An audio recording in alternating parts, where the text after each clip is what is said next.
وصحبه أجمعين وبعد فهذه ليلة الجمعة ليلة عظيمة مباركة يسن فيها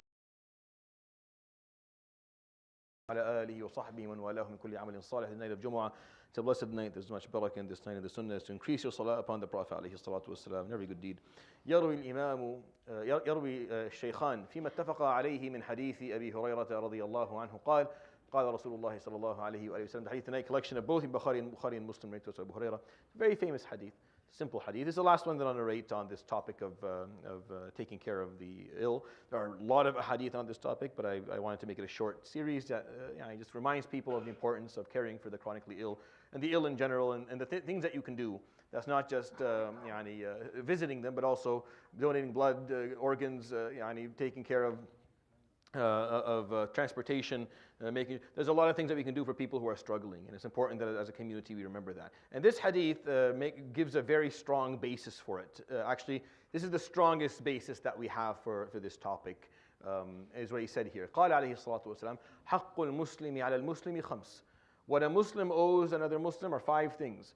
There are 5 things. This is a very deep hadith that would require me maybe an hour to explain the symbolism that he's putting into it. So I'm not going to go too deep into it, but maybe we'll do that in a different session. But there are 5 things that are the rights of a Muslim from his Muslim brother. Right? فقال رد السلام وعيادة المريض واتباع الجنائز وإجابة الدعوة وتشميت العاطس.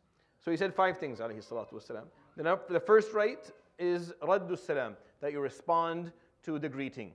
You respond not just to the greeting, because that's really not what a salam is. A salam is, in its essence, it's a declaration of peace. So if a Muslim is offering you peace, then you have to offer him peace back. You are not allowed to ruin that. I mean, you cannot, as a Muslim, you have to offer it back. So this is philosophically, this is very meaningful. It's much deeper than just saying Assalamu alaikum. Even though it has that in it, to say alaikum assalam, you have to do that. For sure, you have to say alaikum assalam back. But there's a bit more to it than just that. And that's what I'm saying. This is a very a deep hadith that would require like a while for me to explain every dimension to it. And then the second one, which is what the point of this Khaterah, وَعِيَادَةُ الْمَرِيضِ, and caregiving or taking care of the ill. And I explained to you that the word iyada does not mean visit. That's ziyarah. And it's not me who made that up. Sayyidina Ali radiallahu anhu, in the hadith that I read to you at the beginning, would ask Abu Musa, أَجِئْتَهُ زَائِرًا أَمْ عَائِدًا? Are you here to visit him or are you here to care for him? Because if it's iyada, which is why my clinic is called the iyada. If you ask me where I'm going tomorrow, so I'm going to the iyada, going to the clinic. Right? I'm not going to visit this. I'm not visiting my patients. I'm there to take care of them. So iyada has that concept in it. So iyadat al-marid is one of the rights. Haqqul Muslim, ala al-Muslim. The right of a Muslim upon his Muslim brethren. Iyadat al-marid, to be taken care of if he is sick. This, in my opinion, is the basis for a free healthcare system within the Muslim world. Like, this is the basis for it. We can't, as a Muslim, actually afford to have a country where healthcare is not free for people to access. Because it's a haqq. If they're ill, then it's their haqq upon us that we care for them. And when we speak of that on a larger level, we're just not just talking about it individualistically or individually, what you owe them. When we talk about it on a communal level, then caring for someone that is sick, that their haqq upon the community is there, then it's to make sure that they get the care that they need. That we have the process put in place to make sure that they'll get access to the medication and to the professionals that are going to take care of them and watch out for them. This is very important. This is something that we have in this country that if we don't take care of, we will lose. It's not political. If we don't care about this, if we don't take interest into how this country is being governed politically, the discussions regarding the healthcare system, how it's being taken care of, how we're then we will lose that to a 2-tier system or maybe even more, where the common man will not have access to. I work in oncology. We are the most expensive thing that exists in a hospital. We're horrible, no hospital, because every drug that if I sit with a patient and I put together a year's plan of drug, it's going to cost $1 million. This person would never have access to these drugs living in any other country in the world. But they have access to it here for free because they're citizens, something that you wouldn't find, you don't find most parts of the world.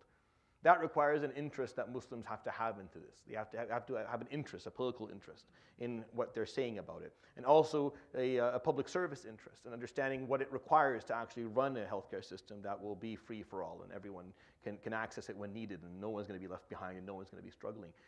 This is something that we as Muslims have to care for because حق المسلم على المسلم خمس وهذا عيادة المريض. It's a right. He couldn't have said, there's nothing more to be said on this topic that is clear. And then he would continue, وَاتِّبَاعُ الْجَنَائِزِ, and to follow the janazah, وَإِجَابَةُ الدَّعْوَةِ, and to go when he is calling you for a celebration of marriage, وَتَشْمِيتُ الْعَاطِسِ, and when he sneezes and he asks for the dua from you. Each of these symbolize something from a social perspective, a religious perspective, a spiritual perspective. It's a beautiful hadith that requires like a full hour of just kind of go. You can probably figure it out if you think about it yourself. But the Iyadat al-Marid is very clear. It doesn't require any deep dive. It's caring for the ill. It's a right. It's a human right, if you are ill, to be cared for, to the best of the ability of the people that live around you. And our abilities today are much more advanced than they ever have been. And we have to kind of take that seriously and not take it for granted and make sure that we preserve it and protect it and honor it from a religious perspective. And I'll end with that, inshallah ta'ala. Again, my advice to everybody is that if you have never donated blood, then do that. If you're not an organ donor, then do that. These are all things that are huquq for your Muslim brothers and sisters to offer them when needed. And we are 10% of this community, so if you're just going to follow the religious piece, you should do it. And if you're going to take it larger and see Ummat Muhammad as everyone surrounding you and provide these services to them, then that's something you should take into consideration as well. And I'm hoping that we have more of interest that within our shabab at least to go and offer these services inshallah. يروي الشيخان فيما اتفقا عليه من حديث أبي هريرة رضي الله عنه قال قال رسول الله صلى الله عليه وآله وسلم حق المسلم على المسلم خمس رد السلام وعيادة المريض واتباع الجنائز وإجابة الدعوة وتشميت العاطس. صدق رسول الله صلى الله عليه وآله وصحبه وسلم. سبحانك الحمد لله لا إله إلا أنت أستغفرك وأتوب إليك. وصلى الله على سيدنا محمد صلى الله عليه وسلم. Inshallah, what we'll be starting to do is we'll start reciting. This is Rabi al-Awwal.